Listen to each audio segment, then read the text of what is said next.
ગુજરાતનું મિની રણુજા ક્યાં આવેલું છે શું તમને ખબર છે? ના ખબર હોય તો અમારો વિડીયો પૂરો જોજો અને મિની રણુજા છે કે નહીં તે જરૂર જણાવજો. આ મિની રણુજા આપણા પાટણ શહેરના ખલીપુર ગામની અંદર આવેલું છે અને ત્યાં દર બીજના દિવસે મેળો ભરાય છે, જ્યાં ભક્તોનું ઘોડાપુર ઉમટે છે, જે તમને બતાવવાનો સંપૂર્ણ પ્રયત્ન કરીશું. તો શું તમે આ મિની રણુજાએ ચાલતા કે વાહન લઈને જાઓ છો કે નહીં? જો જતા હોય તો આ વિડીયો ખાસ તમારા માટે જ છે મિત્રો. જો તમે ચાલતા જતા હોય તો તમારે સમૂહમાં ચાલવું નહીં કે ટોળું વળીને સાથે ચાલવું નહીં અને એકલ દોકલ ચાલવાનો આગ્રહ રાખો, જેથી આ રોડ સિંગલ પટ્ટી હોવાના કારણે ટ્રાફિકની સમસ્યા ના સર્જાય. અને 2 વ્હીલર 3 વ્હીલર અને 4 વ્હીલર લઈને જો તમે જતા હોય તો તમારે સ્પીડ લિમિટેડ રાખવી અને ઓવરટેક કરતી વખતે ખૂબ જ ધ્યાન રાખવું, કેમ કે સિંગલ પટ્ટી હોવાના કારણે મિત્રો અહીંયા ખૂબ જ ટ્રાફિક રહે છે, જે તમે અમારા વિડીયોના માધ્યમથી જોઈ શકો છો. કેમ કે આ વિડીયોના શૂટિંગ દરમિયાન એવા કેટલાય વાહનો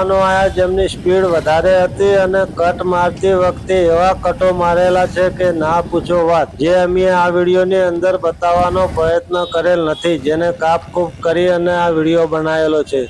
અમારો આ વિડીયો બનાવવાનો મુખ્ય હેતુ જ મિત્રો એ રહ્યો છે કે વાહન ચલાવતી વખતે ખૂબ જ કાળજી રાખવી અને બીજના દિવસે આ રોડ ઉપર ખૂબ જ ટ્રાફિક હોય છે, જેથી કરીને તમારું વાહન હંમેશા ધીમે જ ચલાવવું અને એક જ લાઇનની અંદર ચલાવવું અને એવા ખોટા કટો મારવા નહીં, કેમ કે વધારે સ્પીડ અને ખોટા કટો મિત્રો હોનારતને આમંત્રણ આપવા જેવી વાત છે. તો આપણે શું કામ એવી હોનારતને આમંત્રણ આપવું પડે અને રસ્તામાં આવતા કેમ્પો ઉપર પણ વાહન તમારું જ્યાં ત્યાં મૂકીને ન જવું, વ્યવસ્થિત જગ્યાએ જ મૂકીને જવું, જેથી કરીને ટ્રાફિક ના થાય. અને ખાસ કરીને રેલવે ફાટક ઉપર જ્યારે ટ્રેન પસાર થાય છે અને ફાટક બંધ હોય છે ત્યારે ત્યાં ખૂબ જ ભારે ટ્રાફિક થાય છે અને તે કેવું ટ્રાફિક થાય છે તે તમને બતાવવાનો પૂરો પ્રયત્ન અમે કરીશું અને તમે જોજો કે ખરેખર આમાં જિમ્મેદારી કોની છે. ખરેખર જો તમને સમજાય તો વંદન કે અભિનંદન. ખરેખર વાહન હંમેશા લાઇનની અંદર જ રાખવું, વચ્ચે ઘુસાડવાનો પ્રયત્ન ન કરવો મિત્રો, જેથી કરીને ટ્રાફિક ના થાય. જો લાઇનમાં વાહનો રાખીશું તો ટ્રાફિકની સમસ્યા પણ હળવી થશે અને આપણો સમય પણ બચી જશે. તો તમે બીજના દિવસે ખલીપુરના રામાપીરના દર્શન કરવા જાઓ ને જો ફાટક બંધ હોય તો હંમેશા લાઇનની અંદર જ આપવું